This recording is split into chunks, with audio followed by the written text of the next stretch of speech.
Hey there everyone, Coach Brandon here with Coach Ant to help me run through our new topic today, which is going to be maintaining side pins and transitioning between the side pins. There are 5 pins in Jiu-Jitsu.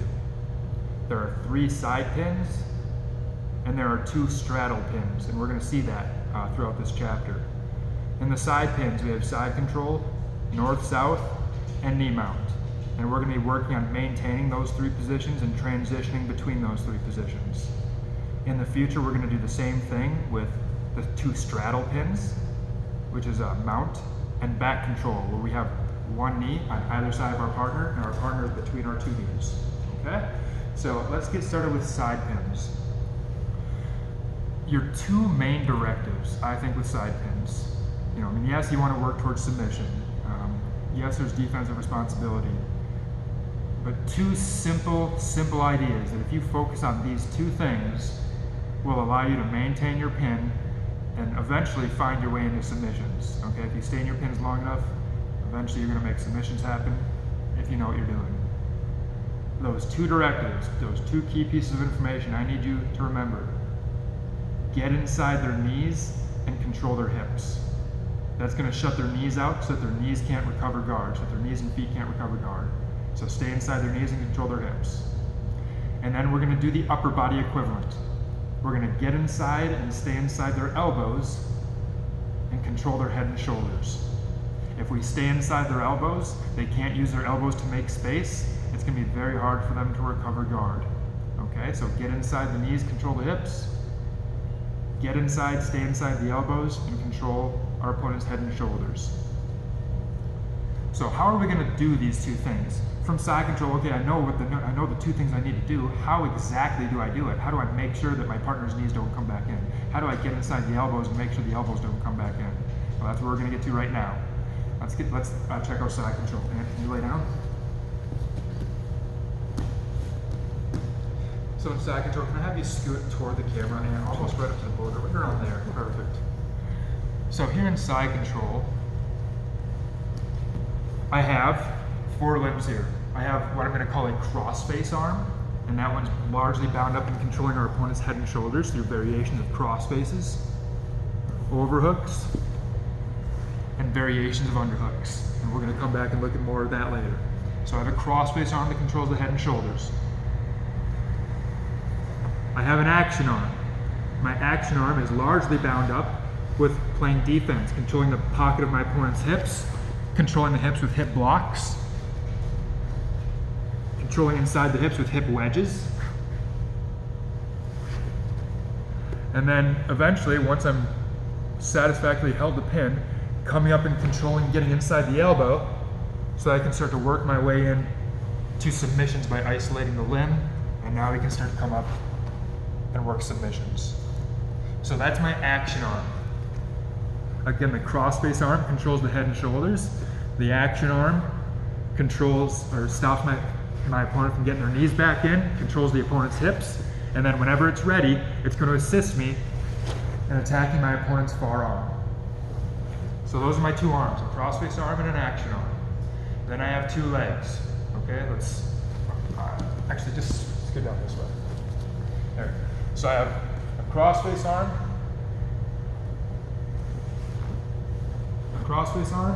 and an action arm. My 2 legs. Okay? I have what I'm calling a mounting leg, and the mounting leg is going to be the leg that you would send across your partner's body if you were interested in going into the mounted position. And I also use the mounting leg to play defense a lot, blocking the near hip, putting in your hip wedges, etc. And then I have a pummeling leg, and we're going to talk about this as well. I can use this pummeling leg as a base of support by being on my knees or basing with a foot. But otherwise, this leg and this side of my body is bound up and almost always pummeling to the inside of Ant's elbow. My left leg is in a never-ending fight to get inside position. Ant's going to be trying to always get that elbow back inside, and I'm trying to work to stay inside the elbow with that leg. So I have a mounting leg and a pummeling leg. This one's going to be blocking out his escape by controlling the pocket of the hips. And this one's going to be always pummeling inside the elbow so he can't elbow escape, and so he can start isolating limbs out and away from the body and attacking. So let's start to look at some of these Now in a lot more detail. Now from side control. From here, I put on my cross face. We have cross faces, like a generic cross face, where I go elbow deep at the neck.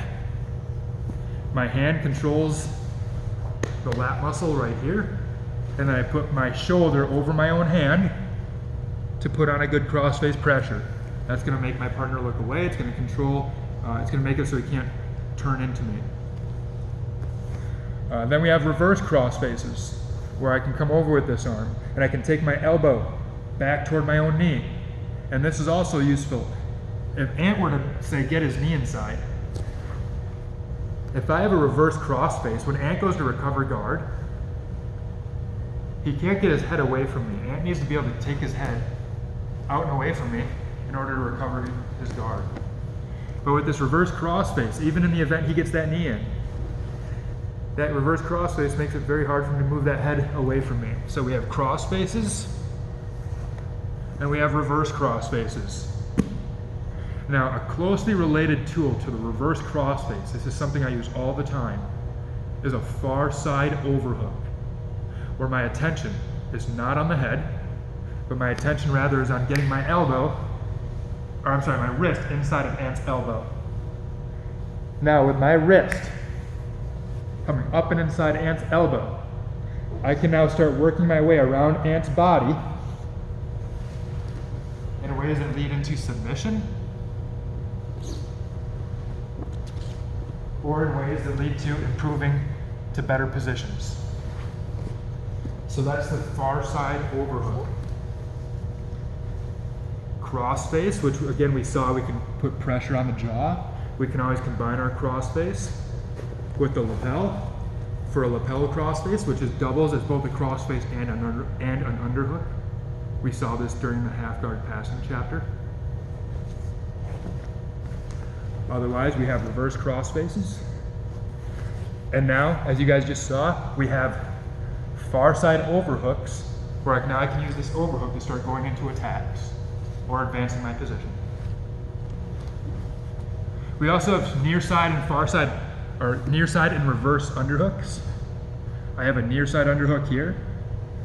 I don't use these too much. I usually like to control my opponent's head, but understand that this is an option, and I can start using this to take his arm up and away, and I can start going into submissions and attacking this arm, or I can start walking up and away, getting behind the elbow, and now I can expose his back and start getting behind him, and we'll get into this later.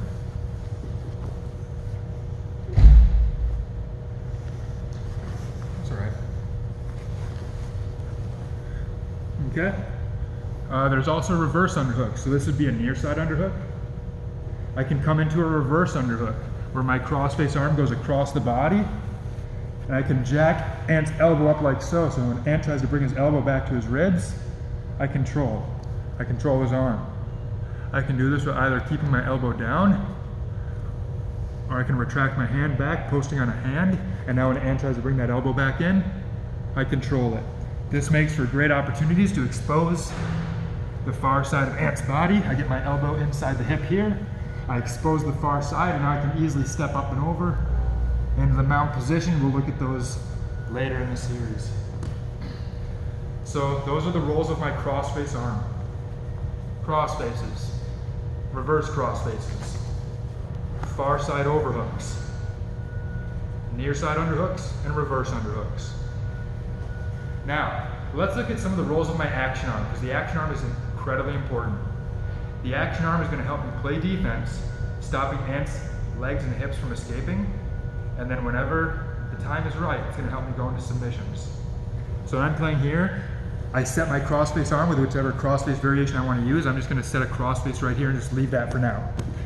This arm can be used in a number of ways. We have blocks and we have wedges. A block is where I position my elbow or whatever part of my body on the outside of the hip. So now Ant cannot move his hips away from me because there's a block, that elbow in the way. If my elbow's not there, he can move his hips out and away toward the camera and make space. So a far hip, elbow block. I'm targeting the far hip, I'm using my elbow, and I'm using it as a block. Far hip, elbow block. The reason I'm talking like this is important because this is kind of a naming system that I'm using to help us easily communicate with each other. And you'll see as we continue through this. We also have a near hip elbow block, where I target Ant's near hip, the hip closest to me, and I use my elbow as a block on the outside of the hip, okay? Typically, if I'm gonna use a near hip elbow block, I'm usually using it with a reverse cross face so that I have an arm on both sides of the body. I don't typically want to come here with two arms on the same side of the body because now Ant can move his entire body away from me, make space, and recover. So I typically want at least one arm on the far side. There's very, very rare instances where I'll play with two arms on the near side. I almost never do it. It's not a great idea. So we have far hip elbow blocks. We have near hip elbow blocks. Now, when Ant tries to bring his knee in, I keep my shoulder down low enough that he can't get his knee in, and I keep that knee shut to the outside. So that's blocks. Let's talk about wedges. I have a near hip elbow wedge, where I take my elbow as a frame in the pocket of the near hip. And I have far hip elbow wedges, where I do the same thing in the far hip. So what this will do, let's say I'm in here, and I feel like Ant's knee might be creeping to the inside position. I can take my elbow, drop it into the near hip, and I can use my elbow to shut his leg out. Now when he tries to escape, my elbow controls the pocket of the hip and shuts that knee out, okay? Conversely, let's say I'm here, playing maybe with a near hip elbow block. Ant starts framing, and I feel like Ant's far knee might start coming inside my shoulder, just like that, and that's starting to be an issue. So in this situation, no, stay right there. In this situation, where this knee might be an issue, I can take my left hand out from the near hip, I pummel it into the far hip, and I use a far hip elbow wedge. And I wedge my elbow into the pocket of the far hip. And look at how that shuts that knee out of my way. So this arm is continually playing defense. It's shutting out his shrimp and shutting out his hips from moving to the near side with a near hip elbow block, where my elbow's on the outside. I can do a near hip elbow wedge, where my elbow's inside the pocket of the hip. Now if he tries to bring his knee between me and him, my elbow, my elbow blocks that knee. We have a far hip elbow wedge, where I take my elbow across to the other hip. Now he tries to bring the other knee in, and now my elbow and that hip will stop that out. Now all of these don't stop my partner from shrimping. So maybe I'm using all these wedges, and Ant moves his hips away from me. Nice and far again. And now he can recover his knee position. There's so much space he can bring his knees back in between me and him, and he can recover guard.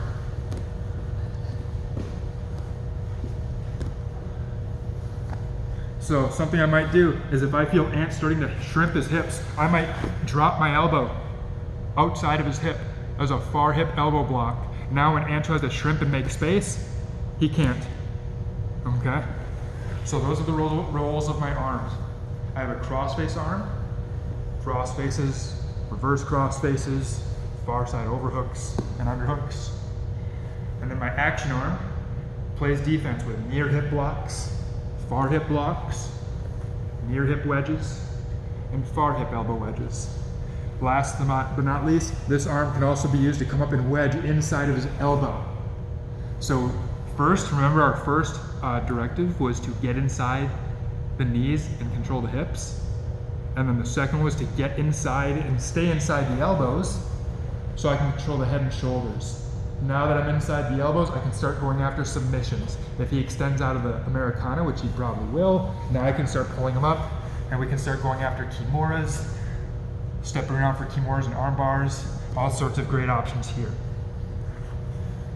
So we usually use it to play defense the whole time down here, making sure that those legs and knees never come back in. And whenever I'm ready, I can start coming in and looking to attack. So those are what my arms are doing in side control. We're migrating a little bit here. Let's go this way. Let's talk about the legs a little bit. So I've talked about the crossface arm and the action arm. Let's talk about how I use my mounting leg and how I use my pummeling leg. So from this position, remember my mounting leg is the leg that's going to go over Ant's body if I wanted to go to the mount position. And my pummeling leg is going to be in an ever-present fight for inside position with this near elbow. He wants this near elbow in my hip. I want to get this elbow out of my hip and get my hip inside the elbow and keep my elbow at his shoulder. So how exactly am I using my mounting leg and my pummeling leg? Well, let's go. Well, first and foremost, they're both great to just have my knees placed on the floor. I have a knee outside the hip here. So I would call this a near hip, knee block. Near hip, knee block. I'm targeting the near hip, I'm blocking it with my knee. Okay? I could do a near hip, knee wedge, where I would take my knee up like so. Okay? So, far hip knee wedge, and etc. So I'll go through these. So the near hip knee block. What this will do is it will stop Ant from bringing his hips into me and getting in underneath my body. And if I keep my torso low, it'll stop his knees from coming in. But the problem is, if Ant gets his elbows to the inside position, he can use his elbows to jack my torso up and away from his torso, and now I can't keep that knee out, even with my knee block. He just moves my torso up and he brings his knee right here inside the pocket of my hip. Okay? So one way that I can shut that out is with a near hip knee wedge. If the danger is Ant's knee coming inside and getting to the inside position, how do I shut the knee out? By putting a wedge in the pocket of the hip. I'm here, I feel that knee threatening to come up, right there. I'm gonna scrape my knee along the body. As he tries to bring his knee in, my knee is gonna steal inside position from his knee. And I pummel it inside the pocket of the hip. If I make too much space when I do this, bring your knee up again. If I go like this as I try to do it, that knee's gonna come in. So I cannot move my hip. Touch your knee to my hip. Right here, if my hip moves at all, that knee is gonna come in, okay? So it's important that as I do this, my hip moves very little, and it's my knee that scrapes up the body, and my knee steals the inside position on his knee. Okay, so it scrapes along, it stays in contact. My kneecap slides up the body. So now when he tries to put that knee in my hip, I use a near hip knee wedge. Same thing, if he tries to start bringing his, let's say his other knee into my armpit, let's say he frames with his right elbow, he tries to bring that knee into my armpit just like that, and that'll start to get in my way. But I can use my left knee and scrape it along the body and put it in the pocket of the far hip, and that's gonna shut that far leg out.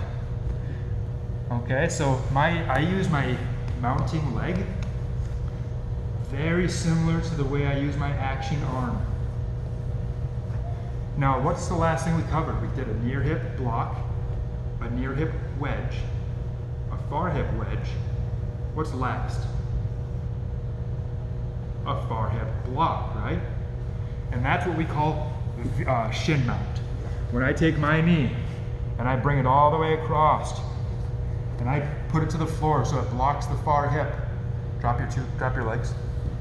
I keep a hook on this hip, and I end up in a shin mount. Shin mount. Okay? So now when Ant tries to recover guard, my shin across the pocket of both hips shut out his guard attempts. I don't want my foot to trail here in the middle. If my foot goes in the middle, he's going to capture my ankle. Stay on the ankle. It's not the worst thing in the world because we've seen how to deal with this, right? We got our underhook, and we use our butterfly hook here, or we use cross faces, and we use our 4 dominant passing positions. So it's not the worst thing in the world if you do get your ankle caught because you know how to deal with it from our last lessons. But if you can avoid getting the ankle caught altogether, that's best. So we looked at shin mount, another variation of the mount that we use here. That's a combination of my action arm in the far hip and a knee wedge in the near hip. So a combination of a near hip knee wedge and a far hip elbow wedge. And I come to this position. What do we call this? Do you remember? Do you remember, Ant? Yep.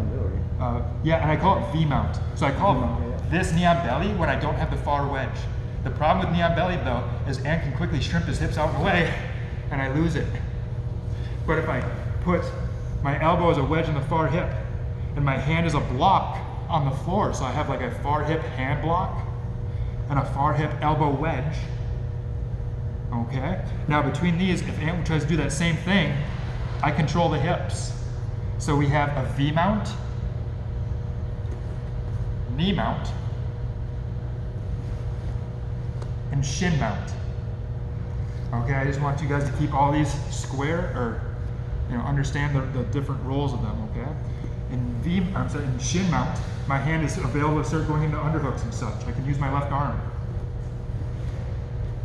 In V mount, my left arm is bound up at keeping this leg out. If I come up here too much, now that knee can come in my armpit, and that can be a problem. All right, so there's issues like that where the hips can escape, the knee can come in the armpit, and issues like that. So I usually like to have some sort of block, be it my hand or a knee, controlling that far hip. And all of these are methods of keeping a bar across the hip line, so at no point can Ant's knees come in. Okay, whether I'm here, or here, I'm always keeping a wedge there at the pocket of the hip. If I don't have a wedge in the pocket of the hip, I need to stay tight, like so. There's one more part of my mounting leg that we can use that we haven't looked at yet. It's my hip, all the way up here, the base of the leg. Sometimes I'm here in side control. Ant gets his frames in, and Ant tries to make space with his frames, and he's gonna bring that knee inside my hip. Go ahead, right there, okay? When I feel that happening, go back. Let's say I don't have the confidence to unlock my hands and pummel in a near hip elbow block or an elbow wedge. Let's say I don't have the confidence, or I don't have the dexterity. Maybe I don't have the dexterity to bring up a near hip knee wedge. Another thing I can do is a near hip wedge, where I position my hip as a wedge inside the pocket of his hip. When he starts to push me away and starts to escape, I drop my left hip down into his hip. And I use a hip to hip wedge, near hip wedge. Ant goes to escape now, I keep my hip tight there. Now let's say from here, Ant takes his elbow and he gets it inside the pocket of this hip over here, and I start to feel his hips getting away from me. What do you think I need to do now?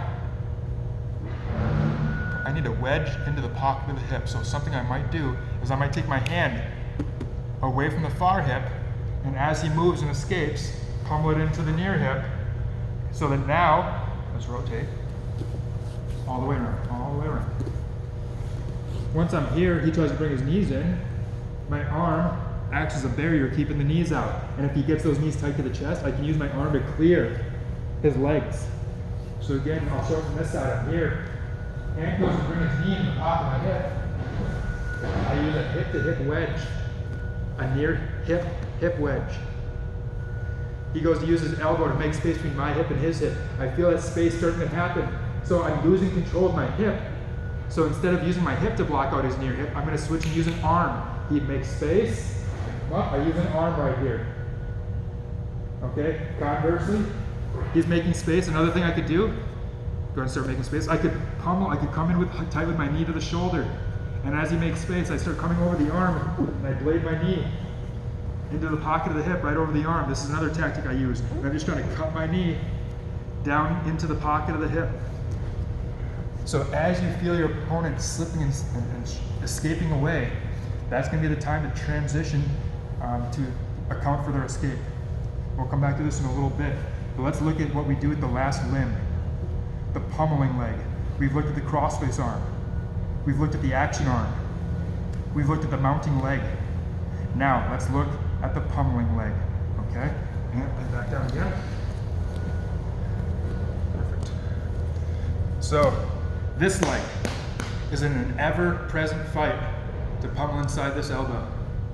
If I'm here, if I let him keep that elbow inside my hip, that's gonna be tough for me to deal with. So we got a number of different things we can do, okay? First and foremost, just like the other leg, I can just use my knee here for stability. Okay, this is the most stable position, being square like this. When I start using my hips as wedges like so, I can start to be off balance if he pushes and sits up backward. I can start to be off balance in this direction, and I can start to lose my pin. So this isn't the most stable position. But sitting here with my two knees on the floor, the inherent value of this is stability. This is the most stable base you have. one of them, staying square to the floor like this. Another way I can use my right leg, my pummeling leg for stability, is if Ant goes to bridge into me, to off balance me, I can use a posted foot. I can bring my foot off the floor, or I'm sorry, my knee. I can bring my knee off the floor, so when Ant goes to bridge into me, I can drive him back down with that foot. So we can use a posted foot with our pummeling the leg. Now, let's look at some ways we can pummel inside of this arm. I can pummel inside of this elbow using either my knee, or I can pummel inside the elbow using my hip. So from here, normally I'd be down like this, but for the sake of the instructional, I'm gonna stay up so you guys can see what's going on. He's got this elbow in. One thing I can do is I can take my knee right here inside the elbow, and I can try to flare my knee open, so my knee gets inside the elbow and gets to the pocket of the shoulder. Okay, that's a knee pummel. When I'm here and I use my knee to come in and pummel, like so, and I take his elbow out of my hip. Now, if my hip is too high, obviously Ant can just re-pummel the elbow in, easy. But when I do this and then my hip is low, and I keep my hip as a near shoulder hip wedge, meaning I keep my hip as a wedge tight to the near shoulder, when Ant goes to bring his elbow in, there's no room.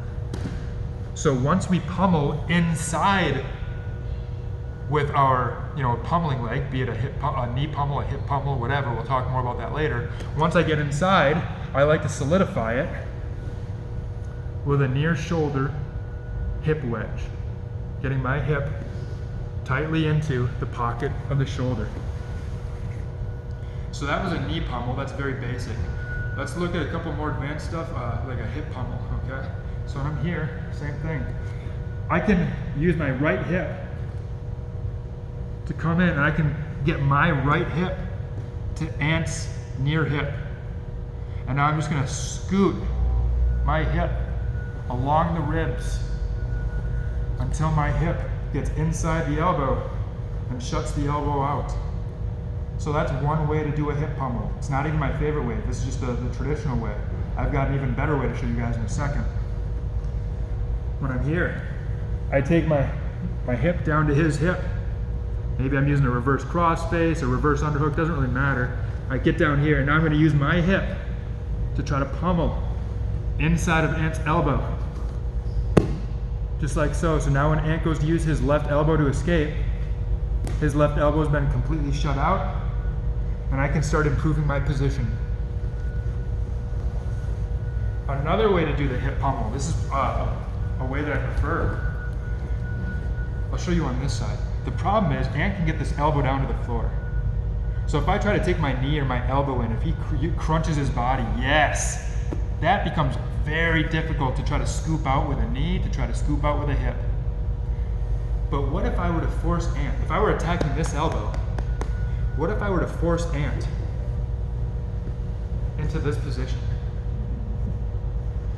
Now, keep your elbow tight to your body. His elbow doesn't come all the way in, and it's much easier to start separating that elbow. So we do this with something I call a centerline shift. I use my mounting leg or my mounting hip to perform a centerline shift.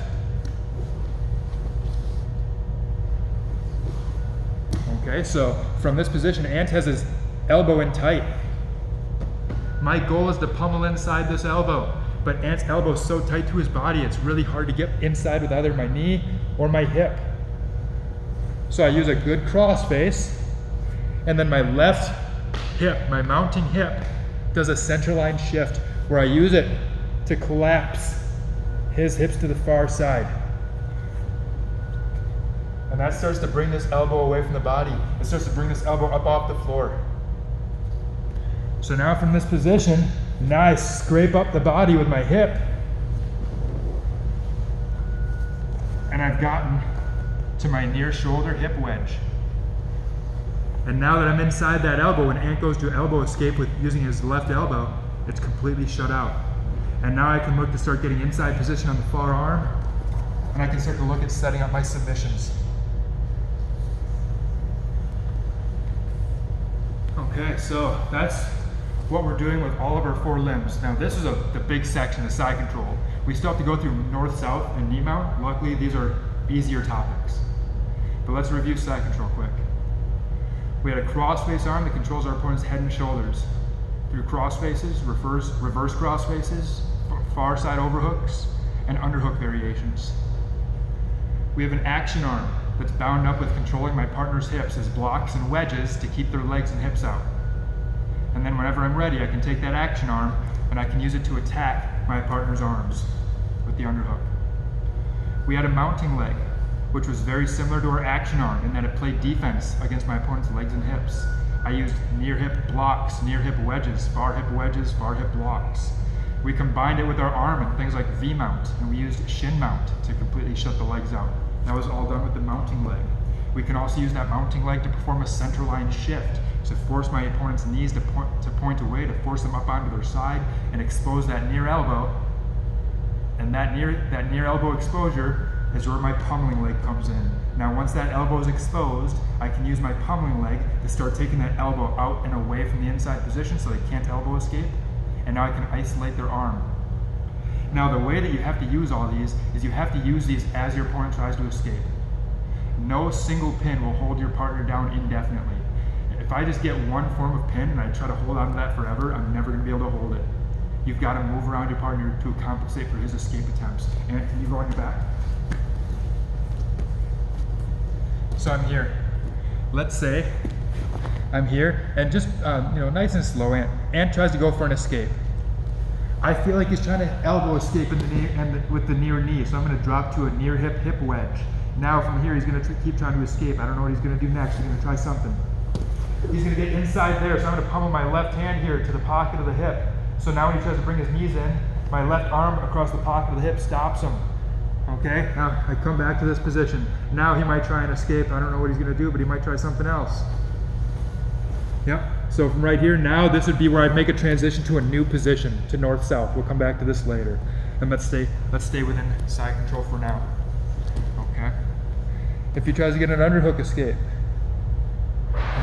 this would be where I can proactively, and we're going to talk about this later, reactively, I'm sorry. We'll talk about this later. I can reactively transition to the far side of the body using a top spin. And now I can land here, get inside this elbow with a near shoulder hip wedge, and now I can start to look to step over and attack. So learning to move around your partner's body to compensate for their escape attempts is very critical. If I just sit here and I just want to hold this and go ahead and escape, and I hold this,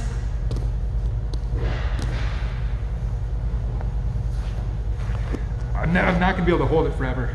He's going to get out. Okay, so rather than that, here's what your pinning should look like.